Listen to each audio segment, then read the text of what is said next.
ਇਸੇ ਕਰਕੇ ਕਹਿੰਦੇ ਨੇ ਸਾਧ ਸੰਗਤ ਕਿ ਜਦੋਂ ਰਾਵਣ ਮਰਨ ਲੱਗਿਆ ਨਾ, ਤੇ ਜ਼ਿਕਰ ਆਉਂਦਾ ਹੈ ਲక్ష్మణ ਜੀ ਨੂੰ ਭੇਜਿਆ ਰਾਮਚੰਦਰ ਜੀ ਨੇ ਕਿ ਜਾ, ਨੀਤੀ ਦਾ, ਰਾਜਨੀਤੀ ਦਾ, ਸ਼ਕਤੀ ਦਾ ਪੰਡਤ ਜਾ ਰਿਹਾ ਹੈ। ਸੱਚਮੁੱਚ ਸਾਧ ਸੰਗਤ ਰਾਵਣ ਦਾ ਨਾਂ ਆਉਂਦਿਆਂ ਸਾਰ ਲਬਾਂ ਉੱਤੇ ਆਮ ਮਨੁੱਖ ਇਹ ਸੋਚਦਾ ਇੱਕ ਹੰਕਾਰੀ, ਇੱਕ ਕਰੂਰ ਰਾਜਾ, ਪਰ ਇਹ ਨਹੀਂ ਸਾਨੂੰ ਭੁੱਲਣਾ ਚਾਹੀਦਾ ਵੀ ਰਾਵਣ ਇੱਕ ਕੁਸ਼ਲ ਰਾਜਾ ਸੀ, ਬੜਾ ਬੁੱਧੀਜੀਵੀ ਸੀ, ਉਹ 4 ਵੇਦਾਂ ਦਾ ਗਿਆਤਾ ਸੀ। ਤੇ ਇਹ ਵੀ ਜ਼ਿਕਰ ਆਉਂਦਾ ਇਤਿਹਾਸ ਵਿੱਚ, ਪੁਰਾਣਾ ਦਾ ਵੀ ਗਿਆਤਾ ਸੀ, ਬੜਾ ਸ਼ਕਤੀਸ਼ਾਲੀ ਰਾਜਾ ਹੋਇਆ ਹੈ। ਤੇ ਸਾਧ ਸੰਗਤ ਇਸ ਕਰਕੇ ਰਾਮਚੰਦਰ ਜੀ ਨੇ ਭੇਜਿਆ ਲక్ష్మణ ਜੀ ਨੂੰ ਕਿ ਜਾ ਕੇ ਸਿੱਖਿਆ ਲੈ ਆ, ਨੀਤੀ ਦਾ, ਰਾਜਨੀਤੀ ਦਾ, ਸ਼ਕਤੀ ਦਾ ਪੰਡਤ ਜਾ ਰਿਹਾ, ਦੁਨੀਆ ਤੋਂ ਵਿਦਾ ਹੋ ਰਿਹਾ, ਕੋਈ ਜਾ ਕੇ ਗਿਆਨ ਲੈ ਲਾ। ਕਹਿੰਦੇ 3 ਗੱਲਾਂ ਦੱਸੀਆਂ ਸਨ ਰਾਵਣ ਨੇ ਕ੍ਰਿਸ਼ਨ ਜੀ ਨੂੰ। ਇੱਕ ਤੇ ਇਹ ਕਿਹਾ ਸੀ ਚੰਗਾ ਕੰਮ ਛੇਤੀ ਨਾਲ ਕਰ ਦੇਣਾ ਚਾਹੀਦਾ ਹੈ, ਚੰਗਾ ਕੰਮ ਕਰਨ ਵਿੱਚ ਦੇਰ ਨਹੀਂ ਕਰਨੀ ਚਾਹੀਦੀ, ਤੇ ਮਾੜਾ ਕੰਮ ਟਾਲਣਾ ਚਾਹੀਦਾ ਹੈ। ਮਾੜਾ ਕੰਮ ਦੇ ਵਿੱਚ ਟਾਲ ਕਰਨੀ ਚਾਹੀਦੀ ਹੈ, ਦੇਰੀ ਕਰਨੀ ਚਾਹੀਦੀ ਹੈ। ਸਾਹਿਬ ਗਰੀਬ ਨਿਵਾਸ ਸੱਚੇ ਪਾਤਸ਼ਾਹ ਗੁਰੂ ਗ੍ਰੰਥ ਸਾਹਿਬ ਜੀ ਦਾ ਇੱਕ ਬਚਨ ਹੈ। ਸਾਧ ਸੰਗਤ ਸਤਿਗੁਰੂ ਮਹਾਰਾਜ ਸਾਹਿਬ ਜੀ ਕਹਿੰਦੇ ਹਨ, ਬਿਲੰਬ, ਮਹਾਰਾਜ ਸਾਹਿਬ ਕਹਿੰਦੇ ਪਾਪੰਗ ਨਹਿ ਬਿਲੰਬ ਧਰਮੰਗ, ਪਾਪ ਦਾ ਕੰਮ ਕਰਨ ਲੱਗਿਆਂ, ਬੁਰਾ ਕੰਮ ਕਰਨ ਲੱਗਿਆਂ ਦੇਰ ਕਰੋ, ਧਰਮ ਦਾ ਕਰਮ ਕਰਨ ਲੱਗਿਆਂ ਕਦੇ ਦੇਰ ਨਹੀਂ ਕਰਨੀ। ਖੈਰ ਸਾਧ ਸੰਗਤ ਕਹਿੰਦੇ ਦੂਜਾ ਉਪਦੇਸ਼ ਦਿੱਤਾ ਸੀ ਕਿ ਦੁਸ਼ਮਣ ਨੂੰ ਕਦੇ ਮਾੜਾ ਨਹੀਂ, ਆਪਣੇ ਤੋਂ ਛੋਟਾ ਨਹੀਂ ਸਮਝਣਾ ਚਾਹੀਦਾ, ਕਦੇ ਆਪਣੇ ਦੁਸ਼ਮਣ ਨੂੰ ਆਪਣੇ ਤੋਂ ਛੋਟਾ ਨਾ ਸਮਝੋ। ਤੀਜੀ ਗੱਲ ਦੱਸੀ ਸੀ ਕਿ ਰਾਜ ਨਾ ਦੱਸੋ ਕਦੇ ਆਪਣਾ, ਕੁਝ ਖਾਸ ਰਾਜ ਹੁੰਦੇ ਉਹਨੂੰ ਦਿਲ ਦੇ ਵਿੱਚ ਰੱਖਣਾ ਚਾਹੀਦਾ। ਹਰ ਇੱਕ ਅੱਗੇ ਆਪਣੇ ਦਿਲ ਦਾ ਰਾਜ ਨਹੀਂ ਪ੍ਰਗਟ ਕਰਨਾ ਚਾਹੀਦਾ। ਰਾਵਣ ਦਾ ਇਹ ਰਾਜ ਕਿ ਇਹਦੇ ਧੁਨੀ ਦੇ ਵਿੱਚ ਅੰਮ੍ਰਿਤ ਹੈ, ਇਸ ਤਰ੍ਹਾਂ ਕਹਿੰਦੇ ਨੇ, ਇਹ ਭਵਿੱਖਣ ਨੂੰ ਹੀ ਪਤਾ ਸੀ। ਤੇ ਸਾਧ ਸੰਗਤ ਉਹਨੇ ਦੱਸ ਦਿੱਤਾ ਸੀ। ਮਹਾਰਾਜ ਇਹ ਕਹਿੰਦੇ ਗੁਰੂ ਨਾਨਕ ਸਾਹਿਬ ਕਿ ਭੇਦ ਭਵਿੱਖਣ ਗੁਰਮੁਖ ਪਰਚਾਇਣ, ਇਹ ਜਿਹੜਾ ਭੇਤ ਹੈ, ਭੇਤ ਦੀ ਗੱਲ ਇਹ ਸਾਧ ਸੰਗਤ ਦੱਸ ਦਿੱਤੀ। ਜਿਸ ਤਰ੍ਹਾਂ ਨਾਲ ਭੇਤ ਦੀ ਗੱਲ ਦੱਸੀ ਤੇ ਰਾਵਣ ਨੂੰ ਮਾਰਨ ਲਈ ਇਹ ਭੇਤ ਦੀ ਗੱਲ ਰਾਮਚੰਦਰ ਜੀ ਦੇ ਕੰਮ ਆਈ। ਗੁਰੂ ਨਾਨਕ ਸਾਹਿਬ ਸੱਚੇ ਪਾਤਸ਼ਾਹ ਕਹਿੰਦੇ ਇਸੇ ਤਰ੍ਹਾਂ ਸਤਿਗੁਰੂ ਦਾ ਉਪਦੇਸ਼ ਮਨ ਨੂੰ ਮਾਰਨ ਦੇ ਲਈ ਕੰਮ ਆਉਂਦਾ ਹੈ। ਸਾਧ ਸੰਗਤ ਜੀ ਇਸ ਤਰ੍ਹਾਂ ਸਤਿਗੁਰੂ ਮਹਾਰਾਜ ਸਾਹਿਬ ਨੇ ਇਹਦਾ ਅੱਜ ਦੇ ਪਵਿੱਤਰ ਸ਼ਬਦ ਵਿੱਚ ਜ਼ਿਕਰ ਕੀਤਾ ਹੈ।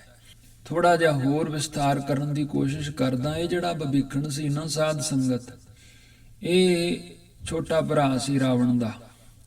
ਤੇ ਜਦੋਂ ਹਨੂਮਾਨ ਗਿਆ ਹੈ ਲੰਕਾ ਦੇ ਵਿੱਚ, ਤੇ ਸਾਧ ਸੰਗਤ ਇਹਨੇ ਭਵਿੱਖਣ ਦੇ ਕੋਲੋਂ ਹੀ ਪੂਰੀ ਤਫਤੀਸ਼ ਦੇ ਨਾਲ ਪੁੱਛਿਆ ਸੀ ਸੀਤਾ ਦੇ ਬਾਬਤ, ਤੇ ਪੂਰੀ ਤਫਸੀਲ ਦੇ ਨਾਲ ਭਵਿੱਖਣ ਨੇ ਹਨੂਮਾਨ ਨੂੰ ਸਮਝਾਇਆ ਸੀ। ਤੇ ਹਨੂਮਾਨ ਲੰਕਾ ਨੂੰ ਤਬਾਹ ਕਰਕੇ ਰਾਮਚੰਦਰ ਜੀ ਦੇ ਕੋਲ ਗਿਆ ਵਾਪਸ। ਤੇ ਫਿਰ ਬਾਅਦ ਵਿੱਚ ਰਾਵਣ ਨੇ ਦਰਬਾਰ ਲਾਇਆ ਆਪਣਾ, ਦਰਬਾਰੀਆਂ ਨੂੰ ਸੱਦਿਆ, ਸਾਰੀ ਰਾਜ ਸਭਾ ਬੈਠੀ ਹੋਈ ਹੈ। ਤੇ ਜੰਗੀ ਸਭਾ ਦੇ ਕੋਲੋਂ ਫਿਰ ਕਹਿੰਦੇ ਨੇ ਰਾਵਣ ਨੇ ਇਹ ਪੁੱਛਿਆ ਕਿ ਹੁਣ ਰਾਮਚੰਦਰ ਦੀ ਰੋਕਥਾਮ ਲਈ ਕੀ ਕਰਨਾ ਚਾਹੀਦਾ ਹੈ। ਤੇ ਇਹਦੇ ਜਿਹੜੇ ਰਾਵਣ ਦੇ ਯੋਧੇ ਸਨ, ਬਹਾਦਰ ਸਨ, ਸੂਰਮੇ ਸਨ, ਉਹ ਸਭਾ ਜਿਹੜੀ ਜੰਗੀ ਸਭਾ ਸੀ, ਉਹਨਾਂ ਨੇ ਕਿਹਾ, ਡਿੰਗਾ ਮਾਰੀਆਂ ਕਿ ਮਨੁੱਖ ਤੇ ਬਾਂਦਰ ਸਾਡੇ ਖਾਜਾ ਨੇ, ਜਦੋਂ ਉਹ ਲੰਕਾ ਚ ਆਉਣਗੇ ਅਸੀਂ ਢਿੱਡ ਭਰ ਭਰ ਕੇ ਰੱਜ ਰੱਜ ਕੇ ਖਾਵਾਂਗੇ। ਇਹ ਸਭਾ ਦੇ ਵਿੱਚ ਡਿੰਗਾ ਮਾਰ ਰਹੇ ਸਨ। ਰਾਵਣ ਬੜਾ ਖੁਸ਼ ਹੋਇਆ। ਤੇ ਕਹਿੰਦੇ ਨੇ ਫਿਰ ਉਸ ਵਕਤ ਰਾਵਣ ਦੇ ਇਹ ਛੋਟੇ ਭਾਈ ਨੇ, ਭਵਿੱਖਣ ਨੇ, ਵਿਅੰਗ ਕੱਸਿਆ ਸੀ ਇਹਨਾਂ ਦੇ ਉੱਪਰ। ਤੇ ਵਿਅੰਗਾਤਮਕ ਸ਼ਬਦਾਂ ਵਿੱਚ ਇਹਨਾਂ ਨੂੰ ਕਿਹਾ ਸੀ, ਜਦੋਂ ਹਨੂਮਾਨ ਆਇਆ ਸੀ ਲੰਕਾ ਨੂੰ ਸਾੜਨ, ਲੰਕਾ ਨੂੰ ਸਾੜ ਰਿਹਾ ਸੀ, ਫਿਰ ਉਦੋਂ ਤੁਹਾਡੀ ਭੁੱਖ ਕਿੱਥੇ ਗਈ ਸੀ? ਇੱਕ ਹਨੂਮਾਨ ਨੂੰ ਤੇ ਤੁਸੀਂ ਖਾ ਨਹੀਂ ਸਕੇ, ਫਿਰ ਕਹਿੰਦੇ ਨੇ ਸਾਧ ਸੰਗਤ, ਇਹ ਜਿਹੜੀ ਗੱਲ ਹੈ, ਇਸ ਤੋਂ ਬਾਅਦ ਆਪਣੇ ਵੱਡੇ ਭਰਾ ਰਾਵਣ ਨੂੰ ਬੇਨਤੀ ਕੀਤੀ ਵੀ ਸੀਤਾ ਨੂੰ ਵਾਪਸ ਮੋੜ ਦਿਓ, ਇਸੇ 'ਚ ਆਪਣਾ ਭਲਾ ਹੈ। ਹਾਲਾਂਕਿ ਬੜਾ ਉੱਚ ਕੋਟੀ ਦਾ ਵਿਦਵਾਨ ਤੇ ਪੰਡਤ, ਪਰ ਇਸ ਗੱਲ ਤੋਂ ਮਾਰ ਖਾ ਗਿਆ। ਰਾਵਣ ਨੇ ਗੁੱਸਾ ਕੀਤਾ ਇਹ ਗੱਲ ਦਾ ਤੇ ਆਪਣੇ ਵਿਭੀਖਣ ਨੂੰ ਕਹਿੰਦੇ ਨੇ ਕਿ ਭਰੀ ਸਭਾ ਦੇ ਵਿੱਚ ਵਿਭੀਸ਼ਣ ਦੀ ਛਾਤੀ ਦੇ ਵਿੱਚ ਲੱਤ ਮਾਰੀ, ਤਿਸਕਾਰ ਕੀਤਾ ਤੇ ਸਾਧ ਸੰਗਤ ਬੇਇੱਜ਼ਤ ਕਰਕੇ ਸਭਾ ਦੇ ਵਿੱਚੋਂ ਕੱਢ ਦਿੱਤਾ। ਫੇਰ ਕਹਿੰਦੇ ਨੇ ਵਿਭੀਸ਼ਣ ਰਾਮਚੰਦਰ ਦੀ ਸ਼ਰਨ ਵਿੱਚ ਚਲਾ ਗਿਆ ਸੀ ਤੇ ਰਾਮਚੰਦਰ ਨੂੰ ਜਾ ਕੇ ਰਾਮਚੰਦਰ ਜੀ ਨੂੰ ਲੰਕਾ ਦੇ ਸਾਰੇ ਰਾਜ ਦੱਸ ਦਿੱਤੇ ਸਨ। ਰਾਵਣ ਦਾ ਵੀ ਭੇਦ ਦੱਸਿਆ ਸੀ, ਇਹ ਕਿੱਦਾਂ ਮਰੇਗਾ। ਇਹ ਸਾਧ ਸੰਗਤ ਮਹਾਰਾਜ ਦੀ ਬਾਣੀ ਵਿੱਚ ਇਹ ਜ਼ਿਕਰ ਹੈ, ਬਾਣੀ ਦੇ ਵਿੱਚ ਕਿ ਭੇਦ ਦੱਸਿਆ ਸੀ। ਨਾਮੇ ਕੇ ਸੁਆਮੀ ਸੀ ਬੋਹਰੀ, ਲੰਕ ਵਿਭੀਖਣ ਆਪਿਓ ਹੋ। ਇਸ ਪੰਕਤੀ ਦਾ ਸਾਧ ਸੰਗਤ ਜੀ ਅਰਥ ਇਹ ਕੀਤਾ ਵਿਦਵਾਨਾਂ ਨੇ ਕਿ ਭਗਤ ਨਾਮਦੇਵ ਜੀ ਕਹਿੰਦੇ ਹਨ ਕਿ ਮੇਰੇ ਮਾਲਕ, ਮੇਰੇ ਪ੍ਰਭੂ ਪਰਮਾਤਮਾ ਨੇ ਮੋੜ ਕੇ ਲਿਆਂਦੀ ਲੰਕਾ ਤੋਂ ਸੀਤਾ, ਤੇ ਉਸੇ ਹੀ ਪਰਮਾਤਮਾ ਨੇ, ਉਸੇ ਵਾਹਿਗੁਰੂ ਮੇਰੇ ਮਾਲਕ ਨੇ ਵਿਭੀਖਣ ਨੂੰ ਲੰਕਾ ਦਾ ਮਾਲਕ ਬਣਾ ਦਿੱਤਾ। ਇਹ ਜਿਹੜਾ ਵਿਭੀਖਣ ਜਿਹਦਾ ਜ਼ਿਕਰ ਆਇਆ ਸਾਹਿਬ ਦੀ ਬਾਣੀ ਵਿੱਚ, ਹੋਰ ਵੀ ਬਹੁਤ ਵਾਰੀ ਆਇਆ ਜ਼ਿਕਰ। ਇੱਕ ਸਾਧ ਸੰਗਤ ਬਚਨ ਆਉਂਦਾ ਗੁਰੂ ਗਰੀਬ ਨਵਾਜ ਦਾ, ਗੁਰੂ ਨਾਨਕ ਸਾਹਿਬ ਸਿੱਧ ਗੋਸ਼ਟ ਦੀ ਬਾਣੀ ਵਿੱਚ ਕਹਿੰਦੇ ਨੇ ਬਚਨ, ਰਾਮਚੰਦ ਮਾਰਿਓ ਇਹ ਰਾਵਣ, ਭੇਦ ਵਿਭੀਖਣ ਗੁਰਮੁਖ ਪਰਚਾਇਣ। ਸਤਿਗੁਰੂ ਗੁਰੂ ਨਾਨਕ ਸਾਹਿਬ ਕਹਿੰਦੇ ਰਾਮਚੰਦਰ ਨੇ ਜਿਸ ਤਰ੍ਹਾਂ ਨਾਲ ਮਾਰ ਦਿੱਤਾ ਰਾਮਚੰਦਰ ਜੀ ਨੇ ਰਾਵਣ ਨੂੰ, ਇਸ ਤਰ੍ਹਾਂ ਨਾਲ ਗੁਰਮੁਖ ਆਪਣੇ ਮਨ ਨੂੰ ਮਾਰ ਲੈਂਦੇ ਨੇ। ਤੇ ਗੁਰੂ ਨਾਨਕ ਸਾਹਿਬ ਕਹਿੰਦੇ ਭੇਦ ਵਿਭੀਖਣ ਗੁਰਮੁਖ ਪਰਚਾਇਣ। ਭੇਦ ਵਿਭੀਖਣ, ਇਹਦਾ ਮਤਲਬ ਜਿਹੜਾ ਵਿਭੀਖਣ ਉਹਨੇ ਭੇਦ ਦਿੱਤਾ ਸੀ, ਰਾਵਣ ਦਾ ਭੇਦ ਰਾਮਚੰਦਰ ਜੀ ਨੂੰ ਦਿੱਤਾ ਸੀ। ਤੇ ਵਿਭੀਖਣ ਜਿਹੜਾ ਸੀ ਇਹ ਸਾਧ ਸੰਗਤ ਜੀ ਰਾਵਣ ਦਾ ਕੁੰਭਕਰਨ ਦਾ ਛੋਟਾ ਭਰਾ ਸੀ। ਇੱਕ ਕਹਾਵਤ ਆਪਨੇ ਸੁਣੀ ਹੋਣੀ, ਬਹੁਤ ਜ਼ਿਆਦਾ ਪ੍ਰਸਿੱਧ ਹੈ ਭਾਰਤ ਦੇ ਅੰਦਰ, ਘਰ ਕਾ ਭੇਤੀ ਲੰਕਾ ਢਾਏ। ਉਹ ਕਹਾਵਤ ਇਹਦੇ ਨਾਲ ਸੰਬੰਧ ਰੱਖਦੀ ਹੈ ਕਿ ਘਰ ਦਾ ਭੇਤ ਜਿਹੜਾ ਸੀ, ਰਾਵਣ ਦੇ ਘਰ ਦਾ ਭੇਤ, ਉਹ ਵਿਭੀਖਣ ਨੇ ਪ੍ਰਗਟ ਕੀਤਾ ਸੀ ਰਾਮਚੰਦਰ ਜੀ ਅੱਗੇ। ਖਿਮਾ ਕਰਨਾ, ਹੋ ਸਕਦਾ ਹੈ ਰਾਮਚੰਦਰ ਜੀ ਰਾਵਣ ਨੂੰ ਮਾਰਨ ਵਿੱਚ ਕਾਮਯਾਬ ਨਾ ਹੋ ਸਕਦੇ ਜੇ ਵਿਭੀਖਣ ਉਹਨਾਂ ਦੇ ਅੱਗੇ ਰਾਵਣ ਦਾ ਭੇਤ ਨਾ ਖੋਲਦਾ। ਮੈਂ ਇੱਕ ਬੇਨਤੀ ਕਰਨੀ ਚਾਹਾਂਗਾ ਅੱਜ ਆਪ ਨੂੰ ਸਾਧ ਸੰਗਤ ਜੀ, ਇਹ ਜਿਹੜਾ ਰਾਵਣ ਹੈ ਨਾ, ਠੀਕ ਹੈ ਇਹਨੇ ਗਲਤੀ ਕੀਤੀ, ਪਰ ਉਹ ਬੜਾ ਕੁਸ਼ਲ ਰਾਜਾ, ਬੁੱਧੀਜੀਵੀ, 4 ਵੇਦਾਂ ਦਾ ਪੰਡਤ ਤੇ ਸਾਧ ਸੰਗਤ ਸ਼ਕਤੀਸ਼ਾਲੀ ਰਾਜਾ ਹੋਇਆ। ਸ਼ਿਵ ਜੀ ਦਾ ਬੜਾ ਭਗਤ ਸੀ। ਇਸ ਤਰ੍ਹਾਂ ਉਹਨੂੰ ਦੁਸਹਿਰੇ ਵਾਲੇ ਦਿਨ ਉਹਦੇ ਪੁਤਲੇ ਬਣਾ ਕੇ ਅੱਗ ਲਾ ਕੇ ਸਾੜਨਾ, ਫੂਕਣਾ, ਇਹ ਕੋਈ ਚੰਗੀ ਗੱਲ ਨਹੀਂ। ਬਲਕਿ ਲੋੜ ਤੇ ਆਪਾਂ ਨੂੰ ਆਪਣੇ ਅੰਦਰ ਬੈਠੇ ਹੋਏ ਰਾਵਣ ਨੂੰ ਮਾਰਨ ਦੀ ਹੈ। ਜਿਵੇਂ ਬਾਬਾ ਨਾਨਕ ਸਾਹਿਬ ਮਹਾਰਾਜ ਕਹਿੰਦੇ ਰਾਮਚੰਦ ਮਾਰਿਓ ਇਹ ਰਾਵਣ। ਗੁਰਮੁਖ ਆਪਣੇ ਮਨ ਰੂਪੀ ਰਾਵਣ ਨੂੰ ਮਾਰਦੇ, ਜਿਸ ਤਰ੍ਹਾਂ ਰਾਮਚੰਦਰ ਜੀ ਨੇ ਰਾਵਣ ਨੂੰ ਮਾਰਿਆ। ਇਹ ਗੱਲ ਬੜੀ ਸਿੱਖਿਆਦਾਇਕ ਹੈ, ਸਾਹਿਬ ਨੇ ਆਖੀ।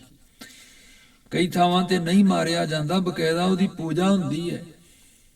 ਸਾਧ ਸੰਗਤ ਦੱਖਣੀ ਭਾਰਤ ਵਿੱਚ ਬਹੁਤ ਸਾਰੀਆਂ ਥਾਵਾਂ ਜਿੱਥੇ ਬਕਾਇਦਾ ਰਾਵਣ ਦੀ ਪੂਜਾ ਕੀਤੀ ਜਾਂਦੀ ਹੈ। ਦੱਖਣੀ ਪੂਰਬੀ ਏਸ਼ੀਆ ਦੇ ਕਈ ਹਿੱਸੇ ਨੇ। ਸੁਣਨ ਚ ਆਇਆ ਜਿਹੜਾ ਕਾਨਪੁਰ ਦਾ ਕੈਲਾਸ਼ ਮੰਦਿਰ ਹੈ ਨਾ, ਸਾਲ 'ਚ ਇੱਕ ਵਾਰ ਖੁੱਲਦਾ ਹੈ ਦੁਸਹਿਰੇ ਵਾਲੇ ਦਿਨ, ਉਥੇ ਬਕਾਇਦਾ ਰਾਵਣ ਦੀ ਪੂਜਾ ਕੀਤੀ ਜਾਂਦੀ ਹੈ। ਫਿਰ ਆਂਧਰ ਪ੍ਰਦੇਸ਼ ਤੇ ਰਾਜਸਥਾਨ ਵਿੱਚ ਕਈ ਥਾਵਾਂ ਨੇ ਜਿੱਥੇ ਸਾਧ ਸੰਗਤ ਰਾਵਣ ਦੀ ਪੂਜਾ ਕੀਤੀ ਜਾਂਦੀ ਹੈ।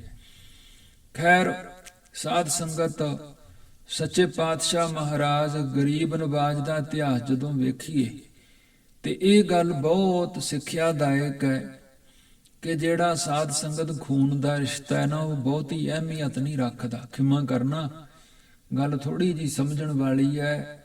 ਸਮਝੇ ਤੋਂ ਬਿਨਾ ਇਹ ਜਿਹੜੀ ਗੱਲ ਹੈ ਸਾਧ ਸੰਗਤ, ਇਹ ਬੁਰੀ ਲੱਗੇਗੀ ਵੀ ਖੂਨ ਦਾ ਰਿਸ਼ਤਾ ਤੇ ਬੜਾ ਮਹਾਨ ਮੰਨਿਆ ਗਿਆ ਹੈ। ਕਾਨੂੰਨ ਦੇ ਅੰਦਰ ਵੀ ਖੂਨ ਦੇ ਰਿਸ਼ਤੇ ਨੂੰ ਅਹਿਮੀਅਤ ਦਿੱਤੀ ਗਈ ਹੈ, ਪਰ ਗੁਰਮਤ ਇਹ ਕਹਿੰਦੀ ਹੈ ਸਾਧ ਸੰਗਤ ਜਿਹੜਾ ਖੂਨ ਦਾ ਰਿਸ਼ਤਾ ਉਹ ਬਹੁਤਾ ਵੱਡਾ ਨਹੀਂ ਹੁੰਦਾ। ਹੁਣ ਵੇਖੋ, ਰਾਵਣ ਦਾ ਭੇਤ ਵਿਭੀਖਣ ਦੇ ਸਕੇ ਭਰਾ ਨੇ ਦਿੱਤਾ, ਖੂਨ ਦਾ ਰਿਸ਼ਤਾ ਸੀ। ਤੇ ਸਾਧ ਸੰਗਤ ਜਿਹੜਾ ਕੰਸ ਹੋਇਆ ਉਹਨੂੰ ਕਿੰਨੇ ਮਾਰਿਆ? ਉਹਦੇ ਭਾਣਜੇ ਨੇ, ਕ੍ਰਿਸ਼ਨ ਜੀ ਨੇ।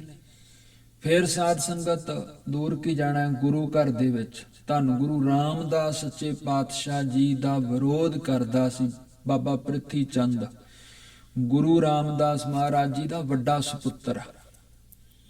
ਤੇ ਗਰੀਬ ਨਵਾਜ ਨੇ ਬਾਣੀ 'ਚ ਇੱਕ ਬਚਨ ਆਖਿਆ ਸਾਧ ਸੰਗਤ, ਕਿਉਂਕਿ ਗੁਰਮੁਖ ਸਾਹਿਬ ਦੀ ਬਾਣੀ ਦਾ ਬਚਨ ਹੈ, ਪਰਥਾਏ ਸਾਖੀ ਮਹਾਂਪੁਰਖ ਬੋਲਦੇ ਸਾਂਝੀ ਸਗਲ ਜਹਾਨ, ਪਰ ਹੈ ਸਾਰੇ ਜਾਣ ਵਾਸਤੇ ਸਾਹਿਬ ਦਾ ਉਪਦੇਸ਼ ਸਾਂਝਾ। ਕੀ ਉਪਦੇਸ਼ ਦਿੱਤਾ? ਮਹਾਰਾਜ ਨੇ ਆਖਿਆ, ਕਾਹੇ ਪੂਤ ਝਗਰਤ ਹੋ ਸੰਗ ਬਾਪ, ਜਿਨ ਕੇ ਜਣੇ ਜਣੇ ਬਡੀਰੇ ਤੁਮ ਹੋ, ਤਿਨ ਸੰਗ ਝਗਰਤ ਪਾਪ। ਮੈਂ ਇਹਦੇ ਵਿਸਤਾਰ 'ਚ ਨਹੀਂ ਜਾਣਾ, ਕਈ ਵਾਰਾਂ ਤੁਸੀਂ ਪਹਿਲਾਂ ਵਿਚਾਰ ਸੁਣੀ ਹੈ। ਸਾਧ ਸੰਗਤ ਆਪਣੇ ਪਿਓ ਨਾਲ, ਆਪਣੀ ਮਾਂ ਨਾਲ ਲੜਨਾ ਔਰ ਉਹਨਾਂ ਨਾਲ ਕਲੇਸ਼ ਕਰਨਾ, ਬਸ ਇੰਨੀ ਗੱਲ ਕਵਾਂਗਾ ਵੀ ਸਾਹਿਬ ਦੀ ਬਾਣੀ ਇਹ ਕਹਿੰਦੀ ਇੱਕ ਵੱਡਾ ਪਾਪ ਹੈ। ਸੱਚੇ ਪਾਤਸ਼ਾਹ ਮਹਾਰਾਜ ਗਰੀਬ ਨਵਾਜ ਗੁਰੂ ਅਰਜਨ ਸਾਹਿਬ ਮਹਾਰਾਜ ਨਾਲ ਵਿਰੋਧਤਾ ਕਰਦਾ ਰਿਹਾ, ਭਰਾ ਤੇ ਸੱਕਾ ਸੀ ਨਾ ਬਾਬਾ ਪ੍ਰਿਥੀ ਚੰਦ। ਫਿਰ ਸਾਧ ਸੰਗਤ ਗੁਰੂ ਹਰਗੋਬਿੰਦ ਸਾਹਿਬ ਮਹਾਰਾਜ ਸੱਚੇ ਪਾਤਸ਼ਾਹ ਜੀ ਰਿਸ਼ਤੇ ਵਿੱਚ ਭਤੀਜੇ ਲੱਗਦੇ ਸਨ। ਬਾਬਾ ਪ੍ਰਿਥੀ ਚੰਦ ਉਹਨਾਂ ਦਾ ਤਾਇਆ ਜੀ ਸੀ।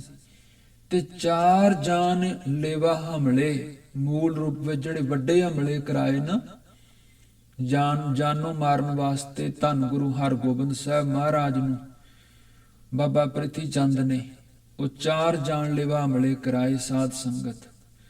ਹੋਰ ਬੜੀਆਂ ਉਦਾਹਰਨਾਂ ਨੇ ਕਿ ਖੂਨ ਦਾ ਰਿਸ਼ਤਾ ਬਹੁਤੀ ਅਹਿਮੀਅਤ ਨਹੀਂ ਰੱਖਦਾ। ਸਾਧ ਸੰਗਤ ਜੀ, ਧਰਮ ਦੀ ਦੁਨੀਆ ਦੇ ਵਿੱਚੋਂ ਇਹ ਸਿੱਖਿਆ ਮਿਲਦੀ ਹੈ। ਇਸ ਕਰਕੇ ਰਿਸ਼ਤਾ ਹੁੰਦਾ ਹੈ ਜਿਹੜਾ ਵੱਡਾ, ਉਹ ਹੁੰਦਾ ਵਿਚਾਰਾਂ ਦਾ ਰਿਸ਼ਤਾ, ਜਿੱਥੇ ਵਿਚਾਰ ਮਿਲਣ। ਗਰੀਬ ਨਵਾਜ ਨੇ ਤਾਂ ਹੀ ਬਾਣੀ ਵਿੱਚ ਆਖਿਆ, ਸਿੱਖੀ ਸਿੱਖਿਆ ਗੁਰ ਵਿਚਾਰ।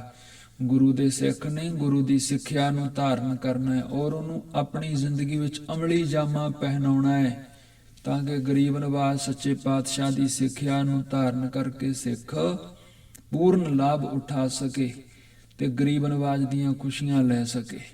ਖੈਰ, ਪੰਕਤੀ ਦੀ ਵਿਚਾਰ ਆਪਾਂ ਕਰ ਰਹੇ ਸੀ। ਮਹਾਰਾਜ ਨੇ ਬਾਣੀ ਚ ਆਖਿਆ, ਸੱਚੇ ਪਾਤਸ਼ਾਹ ਜੀ ਕਹਿੰਦੇ ਹਨ, ਬੇੜੀ ਕੇ ਗੁਣ ਸੁਨਰੀ ਬਾਈ, ਜਲਦ ਬਾਂਧ ਤਰੂ ਥਾਪਿਓ ਹੋ, ਨਾਮੇ ਕੇ ਸੁਆਮੀ ਸੀ ਬਹੋਰੀ, ਲੰਕ ਬਭੀਖਣ ਆਪਿਓ ਹੋ।